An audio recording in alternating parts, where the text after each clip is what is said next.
बिस्मिल्लाहिर्रहमानिर्रहीम। अस्सलाम वालेकुम वरहमतुल्लाहि वबरकातुहू। मोअज़्ज़िज़ हाज़रीन इकराम, बुजुर्गान कौम और मिल्लत, मेरी इज़्ज़तदार माँ और बहनों, मेरे गयूर नौजवान साथियों, मजलिस इत्तेहादुल मुस्लिमीन बिहार के सदर मोहतरम जनाब अख्तर ईमान साहब, रुकन असम्बली मोहतरम जनाब गुलाम सरवर साहब, जो मजलिस इत्तेहादुल मुस्लिमीन के उम्मीदवार हैं हल्क़े असम्बली बैसी से, मोहतरम जनाब आदिल हसन साहब, मोहतरम जनाब वारिस पठान साहब, मोहतरम जनाब माजिद हुसैन साहब MLA हैदराबाद, मेरे अजीज दोस्तों और बुजुर्गों, मेरी इज़्ज़तदार माँ और बहनों, मजलिस इत्तेहादुल मुस्लिमीन ने आज ये फैसला लिया कि इस बैसी विधानसभा से मोहतरम जनाब गुलाम सरवर साहब को मजलिस इत्तेहादुल मुस्लिमीन का उम्मीदवार बनाया जाए। मैं आप तमाम से गुजारिश करने के लिए खड़ा हूँ कि आप इनकी कामयाबी के लिए दुआ फरमाइए कि ये आपके वोट और आपकी दुआओं से MLA बनकर न सिर्फ सीमांचल बल्कि बैसी विधानसभा में वो तरक्याती और विकास का काम भी करवाएंगे, और यहाँ से जो एक भ्रष्टाचार का माहौल है, जहाँ पर रिश्वत देकर गरीबों को अपना काम कराना पड़ता हुकूमत के दफातर में, तो हम उम्मीद करते हैं कि ये हमारे और आपके भरोसे पर पूरा उतरेंगे, और ये जब विधानसभा जाएंगे तो हम उम्मीद करते हैं और इनसे हम ख्वाहिश करते हैं कि वो बेबाक तरीके से न सिर्फ बैसी हल्के की आवाम की आवाज़ को वहाँ पर उठाएं, हुकूमत वक्त से इनके मसाइल को बेबाक तरीके से उठाकर हुकूमत से गरीबों और मजलूमों के लिए जितनी सहूलतें फराहम कर सकते वो उनको फराहम करने की कोशिश करेंगे। मेरे अजीज दोस्तों और बुजुर्गों, मजलिस इत्तेहादुल मुस्लिमीन का शुरू से एक ही नारा है और पैगाम है। हम ये चाहते हैं कि भारत में और बिहार में जहां पर मुस्लिम अक़लियत की 19% आबादी है, उनकी एक सियासी लीडरशिप बने। आज बिहार की हकीकत यह है कि हर समाज का एक नेता है। हम उसके हरगिज़ खिलाफ नहीं है, बल्कि हम ये समझते हैं कि जिस समाज का नेता होगा वो समाज ताकतवर होता है, वो समाज से इंसाफ भी होता है और वो समाज तरक्की करता है। मगर सवाल ये पैदा होता है, जो लोग मजलिस पर तनकीद करते, हमको गाली देते, क्या क्या अनाप शनाप बकते, 19% बिहार में जो मुसलमान हैं उनकी सियासी लीडरशिप कहाँ है? मुझे तो नजर नहीं आता। आप कहेंगे कि नहीं, कोई JDU में राजद में तो मुसलमान जीत कर जाता है। वो जरूर जीत कर जाते हैं, मगर क्या वो जीत कर जाने के बाद क्या वो मुसलमानों की बात करते हैं या अपनी पार्टी की बात करते हैं? वो अपनी पार्टी की बात करते हैं। उनको इतनी भी इजाजत नहीं है, ना उनमें इतनी हिम्मत है कि वो बेबाक तरीके से मजलूम कौम के इंसाफ का मुतालबा कर सके।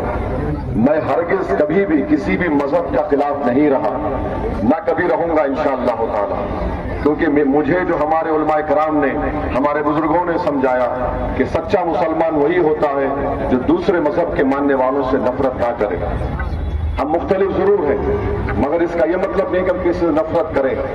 और जो लोग नफरत कर रहे हैं कि मुसलमानों की सियासी लीडरशिप ना बने, वो नफरत करने वाले हैं। वो नहीं चाहते कि इस मजलूम कौम को उसका हिस्सा मिले, वो नहीं चाहते कि आप नेता बने, क्योंकि वो जानते हैं कि जिस दिन ये 19% बिहार के मुसलमान नेता बन जाएंगे, इनसे इंसाफ शुरू होगा और ये हमेशा के लिए उन जालिमों के हाथों से निकल जाएंगे जो पिछले 50 साल से हमको खिलौने की तरह इस्तेमाल कर रहे हैं, जो हमारे बच्चों को ये स्कूल नहीं खोलते, जो हमारी बच्चों के लिए कॉलेज नहीं खोलते, जो हमारे पुलिस का अगर जुल्म होता तो इंसाफ की बात नहीं करते, हमारी मस्जिदों पर खतरा होता तो उसके लिए लड़ने तैयार नहीं होते। जब चुनाव आता तो आकर ये 19% बिहार के मुसलमानों के सामने कहा जाता है, क्या कहा जाता है कि देखो भाई, हमको वोट दो, हम फुला से लड़ेंगे, उनसे लड़ेंगे।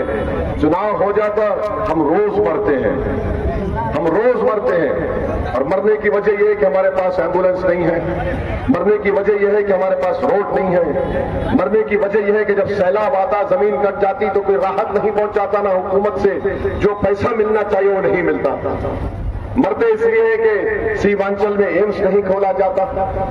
बिहार के हर हिस्से में तरक्की होती है, मगर इस सीमांचल से नहीं मालूम पटना में बैठने वाले, हुकूमत करने वाले इतने संगदिल क्यों हैं?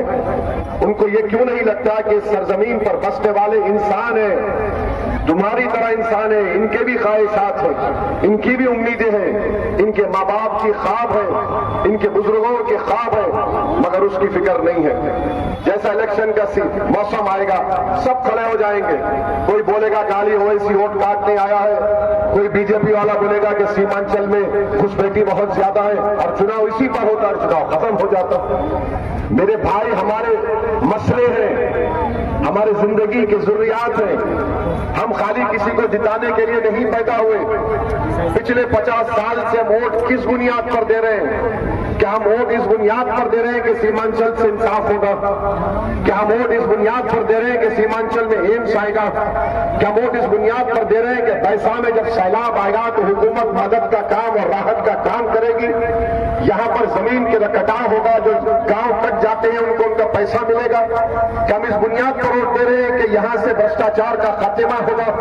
क्या हम इस बुनियाद पर वोट दे रहे हैं कि हमारी सियासी आवाज होगी? नहीं, हम सिर्फ एक बुनियाद पर वोट दे रहे हैं कि उनके घर में चिराग जलाना है, उनके घर को महल बना देना है, चाहे मेरा घर उनके लिए खबर ना बन जाए, मेरी खबर ना बन जाए। ये अब नहीं हो सकता। आप समझिए हमारी बात को। बिहार में करीब 60% 25 साल से कम उम्र के लड़के और लड़कियां रहते हैं। मैं हमारे बुजुर्गों से अपील कर रहा हूं, आपने अपनी जिंदगी के जो बेहतरीन दिन थे आपने तकालीफ में गुजार दिए। ये उम्मीद हरगिज मत करिए कि आपकी औलाद उस तरह की तकालीफ उठाएगी। करवट लेना है, बदलना है हमारे बुजुर्गों को, हमारे नौजवानों को भी, कि अब बहुत हो चुका। 50 साल आपने 50-60 साल आपने कांग्रेस को आजमाया, जेडीयू को आजमाया, राजद को आजमाया, आपने कभी बीजेपी की भी सरकार देख ली, बताइए क्या मिला आपको? मेरे अजीज दोस्तों और बुजुर्गों, इसीलिए हम आपसे अपील कर रहे हैं कि यहां से आप गुलाम सरवर साहब को अपना एमएलए बनाकर बिहार की विधानसभा में भिजाइए। मैं जानता हूं इस बात को, मुझे भी बड़ी तकलीफ है कि जिसको 5 साल पहले आप लोगों ने बड़ी कुर्बानी और मेहनत के साथ अपना विधायक एमएलए बनाया, पतंग छाप पर बटन दबाकर आपने उसको विधायक बनाया। जैसा कि अभी अख्तर साहब ने कहा कि 6 या 7 मरतबा के विधायक जनाब सुभान साहब को हमने हरा कर इनको जिताया। जिसको हमने हराया और जिसको जिताया, आज हैरत अंगेज बात यह कि हारने वाला और जीतने वाला दोनों एक के पास जाकर सर झुका दिए। देख रहे हैं आप सियासत ही है। जिसको आपने हराया अपने वोट से, जिसको आपने वोट से जिताया, वो दोनों एक ही जगह जाकर सर झुकाकर बैठे। ये अजीब बात है।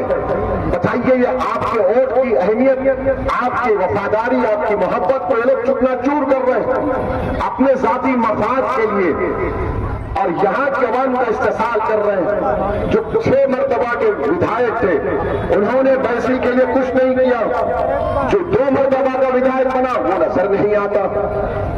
कितना मुझे जो मालूमात हासिल हो रही है, गैर मामूली भ्रष्टाचार है यहां पर। म्यूटेशन कराने के लिए 20,000 रुपये, ऑनलाइन चलाने के लिए 2,000 रुपये, पेंशन के पैसे दिलाने के लिए पैसे। बताइए इसका कौन पूछेगा? तो ये चीजें हैं जिस पर आपको गौर करके दोबारा इंशाअल्लाह ताला मजलिस के निशान पतंग छाप पर वोट देकर आपको सीमांचल के इंसाफ के लिए वोट देना है। आपको अपनी सियासी क़यादत को मजबूत और बनाने के लिए वोट देना है। आपको बिहार की विधानसभा में एक ऐसा विधायक चाहिए जो वहां पर जाकर गूंगा, अंधा और बहरा बनकर ना बैठे, जो चीख मारे, लड़े, पुकारे। मैं आपसे वादा कर रहा हूं कि गुलाम सरवर जब वहां जाकर बिहार की विधानसभा में लड़ेंगे, पुकारेंगे, वैसी की आवाम यहां पर बैठकर आवाज सुनेगी और कहेगी कि हाँ, हमने बोलने वाले को, एक लड़ने वाले को और सुनने वाले को कामयाब किया, जो हमारे लिए लड़ने के लिए उसको हमने भिजाया बिहार की विधानसभा से। जिसको हमने जिताया था वो तो बेचारा गूंगा बन गया, वो तो बेचारा कम सुनने लगा, उसकी जबान ही नहीं रही, क्योंकि जब वो बोलना चाहता भी होगा तो देखता होगा तेजस्वी की तरफ कि कहीं ये साहब नाराज तो ना हो जाए। और जब ये विधानसभा जाएंगे ये ओवैसी की तरफ नहीं देखेंगे, ये तुम्हारे चेहरों पर जो गम, गुस्सा, उम्मीद है उसको पूरा करने का काम करेगा। अब लोग बोलते हैं कि क्या होगा, एक होगा। अरे एक अख्तरुल ईमान सीमांचल का शेर पूरी बिहार की विधानसभा को अपनी 4 मिनट की तकरीर में हिला के रख देता था। और लोग बोलते कह रहे भाई आप जीत भी गए तो आप मंत्री नहीं बनेंगे। अच्छा तुम चले गए ना राजद में, तुम्हारा पोजीशन तो संतरी के बराबर भी नहीं था वहां पर। तेजस्वी यादव उप मुख्यमंत्री थे, तुम कुछ काम करवा लेते, मंजूर करवा लेते, मगर नहीं करवाए। अख्तरुल ईमान अकेला विधायक, और हम बड़ी जिम्मेदारी के साथ कह रहे हैं अख्तरुल ईमान ने अपनी विधानसभा में, अपने असेंबली हल्के में 800 करोड़ के काम 5 साल में मंजूर करवाए। वो काम चल रहे हैं या तकमील को पहुंच चुके, जिसमें से सिर्फ 200 करोड़ का एक ब्रिज है। इनसे पूछो तुमने ब्रिज बनाया, पुल बनाया? तो बोले हाँ हमने पुल बनाया राजद के ऑफिस में जाने के लिए। अरे तुमने पानी को रोकने के लिए कुछ किया? तो बोले नहीं हम पानी साहब को देकर आए, पिलाकर आए उनको। कब तक ये आपका इस्तेसाल चलेगा? 60 साल हो गए मेरे भाई, अब तब्दीली पैदा करना पड़ेगा। आप मुख्तलिफ सियासी पार्टियों को अपने वोट से, अपनी हमदर्दियों से आपने उनको नवाजा। हमको सीमांचल में 15 साल दीजिए और आप याद रखेंगे हम इंशाअल्लाह ताला सीमांचल को ऐसा बनाएंगे कि सीमांचल का नेता यहां से उठेगा जो बिहार की क़ियादत करेगा, जो देश की, भारत की क़ियादत करेगा। यहाँ के नौजवान लड़के लड़कियों में अल्लाह ने उनको बड़ी सलाहियतों से नवाजा और हम जानते हैं उन सलाहियतों को उठाना, उनको नेता बनाना, उनको अहमियत देना, उनको इनकरेज करना, उनकी हौसला अफजाई करना, ये काम मजलिस करती आई और करते रहेगी इंशाअल्लाह ताला। मजलिस में और दूसरी पार्टियों में फर्क यह है कि आप मजलिस को वोट डालेंगे तो आप नेता बनेंगे, आप दूसरी पार्टी को वोट डालेंगे तो आप नेता नहीं बनेंगे, सिर्फ वोटर बन के रह जाएंगे। मजलिस को वोट डालेंगे तो जो शहरी हुकूक आपको मिल रहा है वो शहरी हुकूक मिलेंगे, दूसरी पार्टी को वोट डालेंगे तो महज आप वोटर के तौर पर देखेंगे। एम-वाई कॉम्बिनेशन बोलते हैं, कहां है, किसको फायदा हो रहा है? क्या बिहार का कोई मुसलमान मुख्यमंत्री नहीं बन सकता? बन सकता है इंशाअल्लाह ताला। मैं चाहता हूं, बनना चाहिए, और जब मैं बोलूंगा तो उसमें कोई बुरी बात नहीं है, मेरी ख्वाहिश है। अरे जब आप बन सकते हैं 16-15% रहकर, तो जो 19% का शख्स ये बोल भी नहीं सकता कि वो मुख्यमंत्री बनूंगा, बोलने पर भी पाबंदी है उनके पास। तो मेरे अजीज दोस्तों और बुजुर्गों, फिर सीमांचल में आप देखते हैं कि बीजेपी की तरफ से एक झूठा इल्जाम सीमांचल की जनता पर लगाया जाता है कि यहां पर घुसपैठी है, क्यों? ये मुस्लिम बाहुल इलाका है। हम मोदी जी को बोलना चाह रहे, खबरदार आप सीमांचल को बदनाम नहीं कर सकते। अगर आप आकर यहां पर बताना चाह रहे कि सिर्फ आपको भारत से मोहब्बत है, तो बताओ मोदी जी, आपने मोहब्बत के दावे किए, अपने सीमांचल के लिए क्या किया बताओ? यहां पर पानी आता है, यहां पर जमीन कट जाती है, यहां पर एम्स नहीं बनाया गया, यहां पर कई जगह पर रेलवे की ट्रैक नहीं डाली गई, गाया में फैक्ट्री खोलने की पॉलिसी आसान है, सीमांचल में नहीं है। यहां पर अनानास उगता है, चाय उगती है, केला उगता है, मक्का उगता है, बताओ उसकी कीमत क्या है?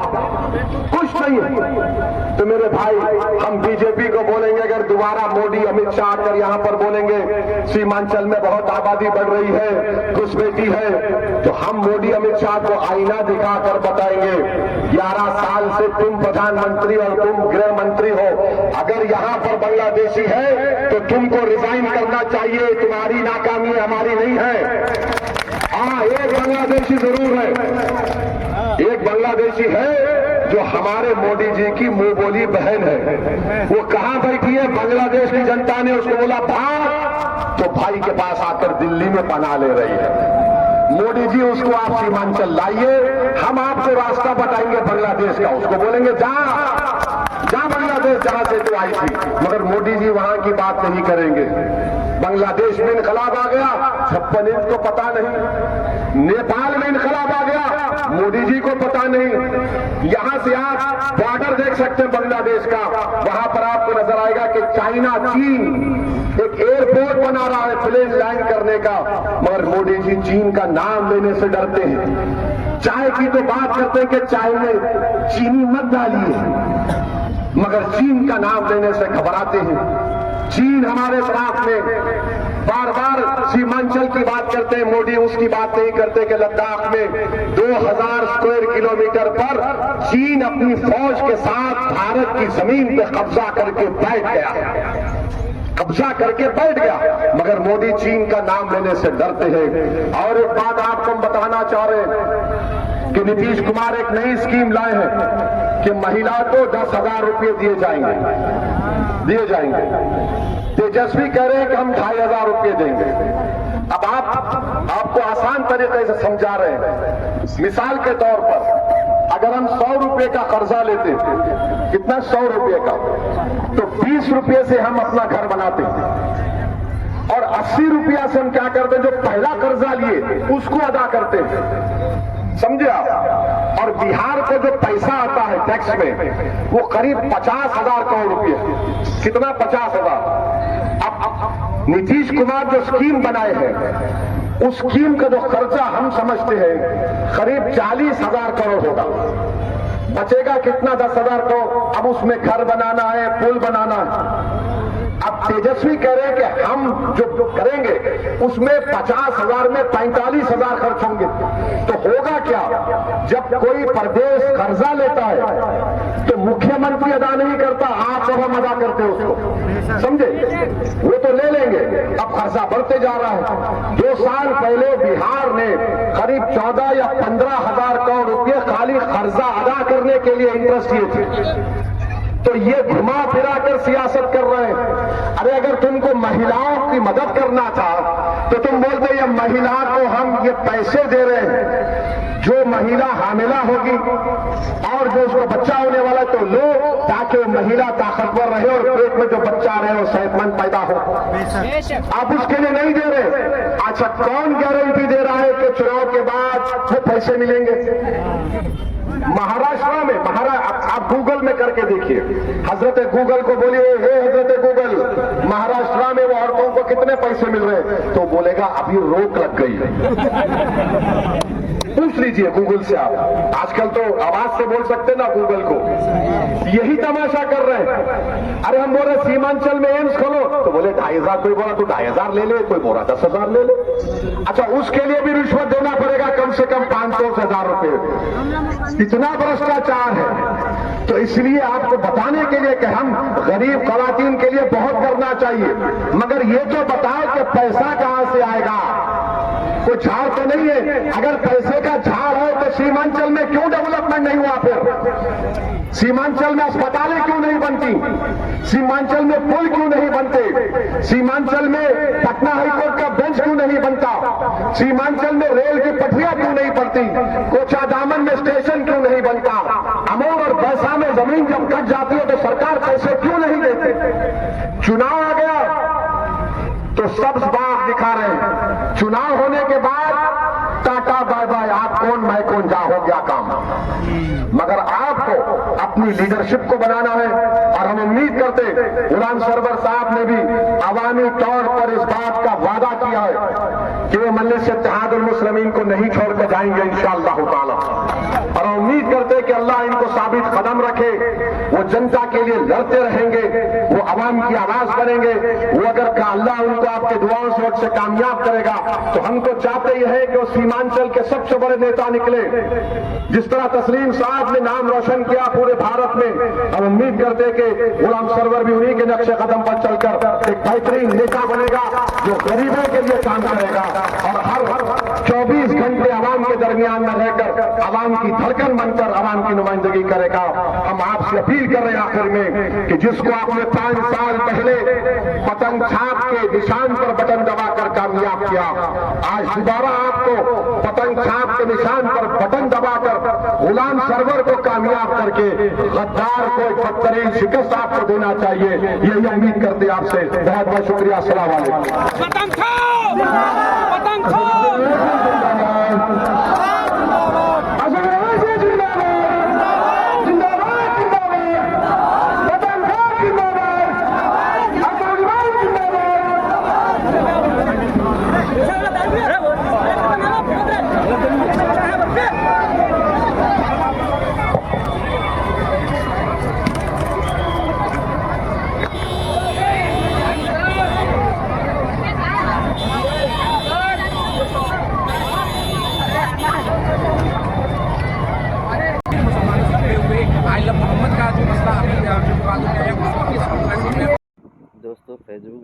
है तो फॉलो कर लिया करें।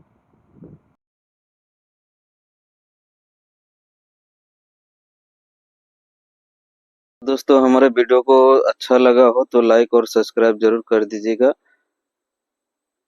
और मिलते हैं अगले ब्लॉग में।